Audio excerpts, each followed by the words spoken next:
പിടയുന്ന ഹൃദയത്തിനാർദ്രഭാവം അറിയാതെ പോകല്ലേ എൻ്റെ നാഥ. യേശുവിൻ്റെ അമ്മയും സഹോദരന്മാരും യേശുവിനെ കാണാൻ വന്നിരിക്കുകയാണ്. ജനക്കൂട്ടം കാരണം അവർക്ക് യേശുവിൻ്റെ അടുത്തേക്ക് എത്താൻ പറ്റിയില്ല. അതാണ് റീസൺ.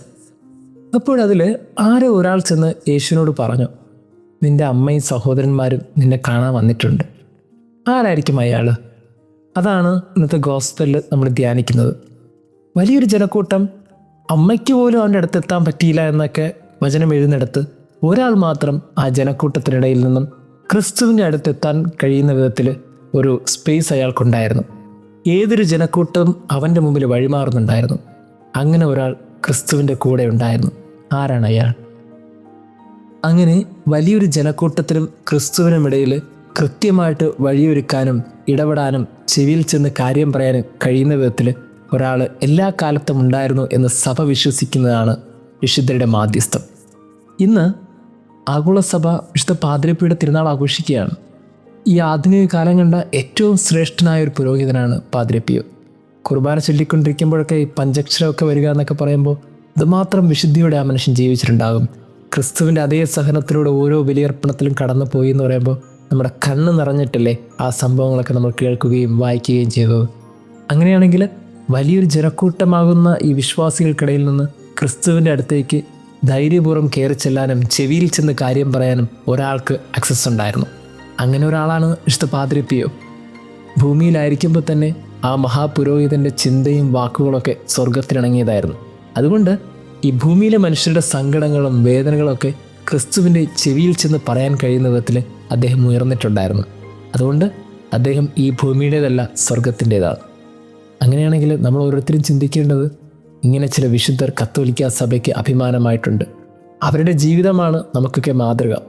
ഈ ഭൂമിയിൽ നമ്മെപ്പോലെ ജീവിച്ച്, നമ്മെപ്പോലെ ചിന്തിച്ചും, നമ്മെപ്പോലെ പ്രവർത്തിച്ചും നമ്മുടെ എല്ലാ പിടയുന്ന ഹൃദയത്തിനാർദ്രഭാവം അറിയാതെ പോകല്ലേ എൻ്റെ നാഥ. യേശുവിൻ്റെ അമ്മയും സഹോദരന്മാരും യേശുവിനെ കാണാൻ വന്നിരിക്കുകയാണ്. ജനക്കൂട്ടം കാരണം അവർക്ക് യേശുവിൻ്റെ അടുത്തേക്ക് എത്താൻ പറ്റിയില്ല. അതാണ് റീസൺ. അപ്പോഴതിൽ ആരോ ഒരാൾ ചെന്ന് യേശുവിനോട് പറഞ്ഞു, നിൻ്റെ അമ്മയും സഹോദരന്മാരും നിന്നെ കാണാൻ വന്നിട്ടുണ്ട്. ആരായിരിക്കും അയാൾ? അതാണ് ഇന്നത്തെ ഗോസ്പലിൽ നമ്മൾ ധ്യാനിക്കുന്നത്. വലിയൊരു ജനക്കൂട്ടം, അമ്മയ്ക്ക് പോലും അവൻ്റെ അടുത്ത് എത്താൻ പറ്റിയില്ല എന്നൊക്കെ വചനം എഴുതുന്നിടത്ത് ഒരാൾ മാത്രം ആ ജനക്കൂട്ടത്തിനിടയിൽ നിന്നും ക്രിസ്തുവിൻ്റെ അടുത്തെത്താൻ കഴിയുന്ന വിധത്തിൽ ഒരു സ്പേസ് അയാൾക്കുണ്ടായിരുന്നു. ഏതൊരു ജനക്കൂട്ടം അവൻ്റെ മുമ്പിൽ വഴിമാറുന്നുണ്ടായിരുന്നു. അങ്ങനെ ഒരാൾ ക്രിസ്തുവിൻ്റെ കൂടെ ഉണ്ടായിരുന്നു. ആരാണ് അയാൾ? അങ്ങനെ വലിയൊരു ജനക്കൂട്ടത്തിനും ക്രിസ്തുവിനും ഇടയിൽ കൃത്യമായിട്ട് വഴിയൊരുക്കാനും ഇടപെടാനും ചെവിയിൽ ചെന്ന് കാര്യം പറയാനും കഴിയുന്ന വിധത്തിൽ ഒരാൾ എല്ലാ കാലത്തും ഉണ്ടായിരുന്നു എന്ന് സഭ വിശ്വസിക്കുന്നതാണ് വിശുദ്ധരുടെ മാധ്യസ്ഥം. ഇന്ന് ആഗോള സഭ വിശുദ്ധ പാതിരപ്പയുടെ തിരുനാൾ ആഘോഷിക്കുകയാണ്. ഈ ആധുനിക കാലം കണ്ട ഏറ്റവും ശ്രേഷ്ഠനായ ഒരു പുരോഹിതനാണ് പാതിരപ്പിയോ. കുർബാന ചൊല്ലിക്കൊണ്ടിരിക്കുമ്പോഴൊക്കെ ഈ പഞ്ചക്ഷരമൊക്കെ വരിക എന്നൊക്കെ പറയുമ്പോൾ ഇതുമാത്രം വിശുദ്ധിയോടെ ആ മനുഷ്യൻ ജീവിച്ചിട്ടുണ്ടാകും. ക്രിസ്തുവിൻ്റെ അതേ സഹനത്തിലൂടെ ഓരോ ബലിയർപ്പണത്തിലും കടന്നു പോയി എന്ന് പറയുമ്പോൾ നമ്മുടെ കണ്ണ് നിറഞ്ഞിട്ടല്ലേ ആ സംഭവങ്ങളൊക്കെ നമ്മൾ കേൾക്കുകയും വായിക്കുകയും ചെയ്തത്. അങ്ങനെയാണെങ്കിൽ വലിയൊരു ജനക്കൂട്ടമാകുന്ന ഈ വിശ്വാസികൾക്കിടയിൽ നിന്ന് ക്രിസ്തുവിൻ്റെ അടുത്തേക്ക് ധൈര്യപൂർവ്വം കയറി ചെല്ലാനും ചെവിയിൽ ചെന്ന് കാര്യം പറയാനും ഒരാൾക്ക് ആക്സസ് ഉണ്ടായിരുന്നു. അങ്ങനെ ഒരാളാണ് വിശുദ്ധ പാതിരപ്പിയോ. ഭൂമിയിലായിരിക്കുമ്പോൾ തന്നെ ആ മഹാപുരോഹിതൻ്റെ ചിന്തയും വാക്കുകളൊക്കെ സ്വർഗത്തിനിണങ്ങിയതായിരുന്നു. അതുകൊണ്ട് ഈ ഭൂമിയിലെ മനുഷ്യരുടെ സങ്കടങ്ങളും വേദനകളൊക്കെ ക്രിസ്തുവിൻ്റെ ചെവിയിൽ ചെന്ന് പറയാൻ കഴിയുന്ന വിധത്തിൽ അദ്ദേഹം ഉയർന്നിട്ടുണ്ടായിരുന്നു. അതുകൊണ്ട് അദ്ദേഹം ഈ ഭൂമിയുടേതല്ല, സ്വർഗത്തിൻ്റേതാണ്. അങ്ങനെയാണെങ്കിൽ നമ്മൾ ഓരോരുത്തരും ചിന്തിക്കേണ്ടത്, ഇങ്ങനെ ചില വിശുദ്ധർ കത്തോലിക്ക സഭയ്ക്ക് അഭിമാനമായിട്ടുണ്ട്. അവരുടെ ജീവിതമാണ് നമുക്കൊക്കെ മാതൃക. ഈ ഭൂമിയിൽ നമ്മെപ്പോലെ ജീവിച്ച്, നമ്മെപ്പോലെ ചിന്തിച്ചും, നമ്മെപ്പോലെ പ്രവർത്തിച്ചും നമ്മുടെ എല്ലാ സാഹചര്യങ്ങളുടെയും കടന്നു പോയിട്ട് അവർക്ക് മാത്രം ഈ കൂട്ടത്തിൽ നിന്ന് ക്രിസ്തുവിൻ്റെ അരികിലേക്ക് നടന്നെത്താൻ എങ്ങനെ സാധിക്കുന്നു?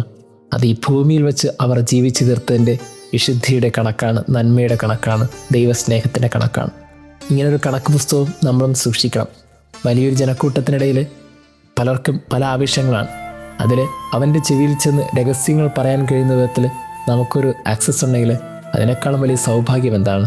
ആ ആക്സസ് കണ്ടെത്തേണ്ടത് നമ്മളുടെയൊക്കെ ജീവിത നന്മയിലൂടെയാണ്, വിശുദ്ധിയിലൂടെയാണ്. ദൈവം നമ്മെ അനുഗ്രഹിക്കട്ടെ. എനിക്കു നീ മതി നാഥ, എനിക്കു നീ മതി നാഥ,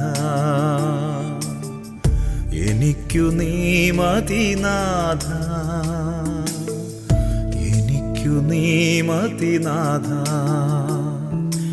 പകിട്ടെഴും ലോകസുഖങ്ങളെല്ലാം പുഞ്ചിരിച്ചിന്നെൻ്റെ ഇടം വശത്തും പരദേശിയെപ്പോലെ യേശുനാഥൻ കുരിശെടുത്തിന്നെൻ്റെ വലം വശത്തും നിൽക്കുമ്പോൾ നിന്നെ ഞാൻ തിരഞ്ഞെടുക്കും.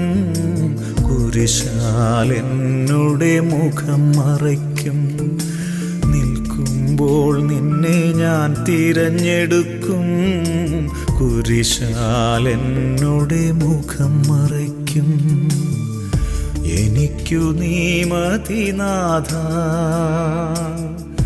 എനിക്കു നീ മതി നാഥ, എനിക്കു നീ മതി നാഥ, എനിക്കു നീ മതി നാഥ.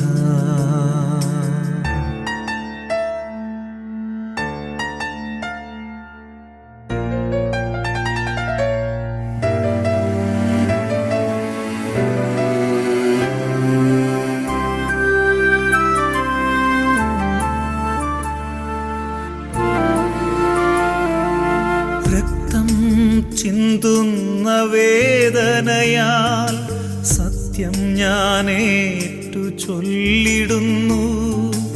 രക്തം ചിന്തുന്ന വേദനയാൽ സത്യം ഞാനേറ്റു ചൊല്ലിടുന്നു. നിത്യസ്നേഹത്തിൻ്റെ കൂദാശയെ നിൻ കുരിശാണെൻ്റെ ആത്മബലം. നിത്യസ്നേഹത്തിൻ്റെ കൂദാശയെ നിൻ കുരിശാണെൻ്റെ ആത്മബലം. എനിക്കു നീ മതി നാഥ, എനിക്കു നീ മതി നാഥ.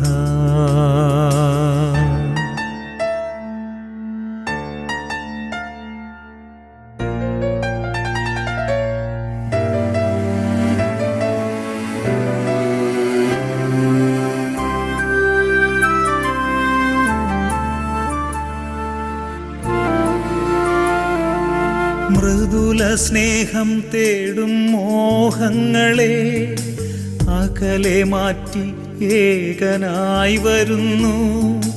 മൃദുല സ്നേഹം തേടും മോഹങ്ങളെ അകലെ മാറ്റി ഏകനായി വരുന്നു.